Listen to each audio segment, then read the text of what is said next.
Item ಯಾವುದೇ ಇರಲಿ try ಮಾಡಿ ಆಚಿ ಚಿಕನ್ ಮಸಾಲಾ.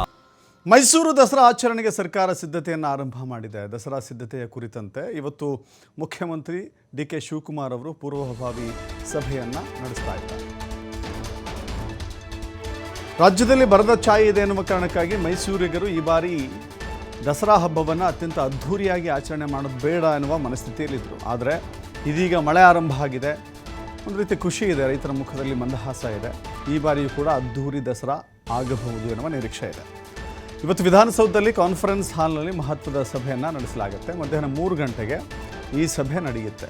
ಈ ಸಭೆಯಲ್ಲಿ ಮೈಸೂರು, ಮಂಡ್ಯ, ಚಾಮರಾಜನಗರ ಮತ್ತು ಕೊಡಗು ಭಾಗದ ಶಾಸಕರು ಭಾಗಿಯಾಗ್ತಾರೆ. ರಾಜ್ಯದಲ್ಲಿ ಬರದ ವಾತಾವರಣ ನಿರ್ಮಾಣ ಆಗಿತ್ತು. ಹೀಗಾಗಿ ಅದ್ಧೂರಿ ಆಚರಣೆ ಬೇಡ ಅಂತ ಹೇಳಲಾಗಿತ್ತು, ಬ್ರೇಕ್ ಹಾಕಬಹುದು ಅಂತ ಹೇಳಲಾಗಿತ್ತು. ಬಟ್ ಎಲ್ಲೋ ಒಂದು ಕಡೆ ಸರಳವಾಗಿ ಆಚರಣೆ ಮಾಡಬೇಕು ಅಂಥೇಳಿ ಖುದ್ದು ಮೈಸೂರಿಗರೇ ಹೇಳುವಂಥ ಸ್ಥಿತಿ ಇದೆ. ಮೈಸೂರಿಗರು ದಸರಾವನ್ನು ಅದ್ಧೂರಿಯಾಗಿ ಆಚರಣೆ ಮಾಡಬೇಕು ಅಂತ ಇಷ್ಟಪಡ್ತಾರೆ. ಬಟ್ ಈ ಬಾರಿಯ ಸ್ಥಿತಿಗತಿಯನ್ನು ನೋಡಿದ್ರೆ ಬೇಡ ಅಂತ ಹೇಳಿ. ಬಟ್ ಇವತ್ತು ಸಭೆಯನ್ನು ಕರೆಯಲಾಗಿದೆ. ಎಲ್ಲ ಶಾಸಕರ ಅಭಿಪ್ರಾಯಗಳನ್ನು ಸಂಗ್ರಹ ಮಾಡಲಾಗುತ್ತೆ. ಜೂನ್ನಲ್ಲಿ ಮಳೆಯ ಕೊರತೆಯ ಕಾರಣಕ್ಕಾಗಿ KRS ಜಲಾಶಯದಲ್ಲಿ ನೀರಿನ ಪ್ರಮಾಣ ನಿರೀಕ್ಷೆ ಮಟ್ಟಕ್ಕೆ ಇರಲಿಲ್ಲ. ಅರ್ಥಾತ್ ಬೇಸಿಗೆ ಕಾಲಕ್ಕೂ ಮಳೆಗಾಲಕ್ಕೂ ಯಾವುದೇ ರೀತಿಯ ವ್ಯತ್ಯಾಸ ಇಲ್ಲದಂತೆ ಸ್ಥಿತಿಗತಿ ಕಾಣಿಸ್ತಾ ಇತ್ತು. ಹೀಗಾಗಿ ಸರ್ಕಾರ ಹಿಂದೇಟಾಗ್ತಾ ಇತ್ತು. ಬಟ್ ಈಗ ಸಭೆ ನಡೆಸ್ತಾ ಇದೆ. ಶಾಸಕರ ಅಭಿಪ್ರಾಯವನ್ನು ತೆಗೆದುಕೊಂಡು ಆ ನಂತರದಲ್ಲಿ ಅದ್ಧೂರಿನೋ ಅಥವಾ ಸರಳ ದಸರಾ ಆಚರಣೆನೋ ನೋಡಬೇಕಾಗಿದೆ. ಮತ್ತಷ್ಟು ಮಾಹಿತಿ ನಮ್ಮ ಪ್ರತಿನಿಧಿ ಶಿವಕುಮಾರ್ ನೀಡ್ತಾರೆ. ಶಿವಕುಮಾರ್, ಜೂನ್ ತಿಂಗಳಲ್ಲಿ ಮಳೆ ಇರಲಿಲ್ಲ, KRS ಜಲಾಶಯದಲ್ಲಿ ನೀರಿರಲಿಲ್ಲ, ಅದ್ಧೂರಿಯಾಗಿ ಆಚರಣೆ ಮಾಡಲಿಕ್ಕೆ ಯಾರ ಮನಸ್ಸೂ ಇರಲಿಲ್ಲ. ಇದೀಗ ಮಳೆ ಆರಂಭ ಆಗಿದೆ ಜುಲೈ ತಿಂಗಳಲ್ಲಿ. ಹೀಗಾಗಿ ದಸರಾ ಏನು ಕತೆ, ಅದ್ಧೂರಿನ ಸರಳನ, ಏನು ತೀರ್ಮಾನ ಆಗಬಹುದು ಇವತ್ತು?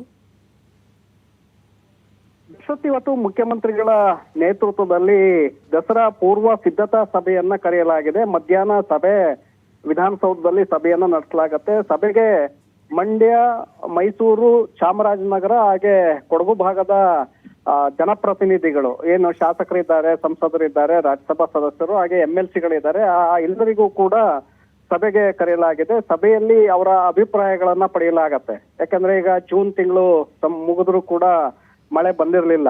ಇದೀಗ ಜುಲೈ ನಂತರದಲ್ಲಿ ಈಗ ಅಲ್ಲಲ್ಲಿ ಮಳೆ ಈಗ ಪ್ರಾರಂಭವಾಗಿದೆ. ಜಲಾಶಯಗಳಿಗೂ ಕೂಡ ನೀರು ಹರಿದು ಬರ್ತಾ ಇದೆ.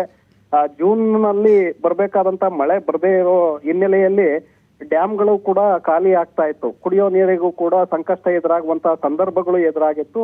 ಆದ್ರೆ ಈಗ ಸ್ವಲ್ಪ ಮಟ್ಟಿಗೆ ಚೇತರಿಸ್ಕೊಳ್ತಾ ಇದೆ. ಸೊ ಈ ಒಂದು ಸಂದರ್ಭದಲ್ಲೇ ಉತ್ಸವವನ್ನ ಈ ಬಾರಿ ಆಚರಣೆಯನ್ನ ಯಾವ ರೀತಿಯಾಗಿ ಮಾಡ್ಬೇಕು, ಅದ್ದೂರಿಯಾಗಿ ಆಚರಣೆಯನ್ನ ಮಾಡ್ಬೇಕಾ ಅಥವಾ ಸರಳವಾಗಿ ಮಾಡ್ಬೇಕಾ ಅನ್ನುವಂತಹ ಗೊಂದಲಗಳು ಇದೆ. ಯಾಕಂದ್ರೆ ಇನ್ನು ಪರಿಸ್ಥಿತಿ ಸಂಪೂರ್ಣವಾಗಿ ಸರಿಯಾಗಿದೆ ಅಂತ ಹೇಳೋದಕ್ಕೆ ಆಗ್ತಾ ಇಲ್ಲ. ಯಾಕಂದ್ರೆ ಮಳೆ ಸ್ವಲ್ಪ ಪ್ರಮಾಣದಲ್ಲಿ ಕೆಲವು ಕಡೆ ಬಂದ್ರೆ, ಕೆಲವು ಕಡೆಗಳಲ್ಲಿ ಇನ್ನೂ ಕೂಡ ಇಲ್ಲ.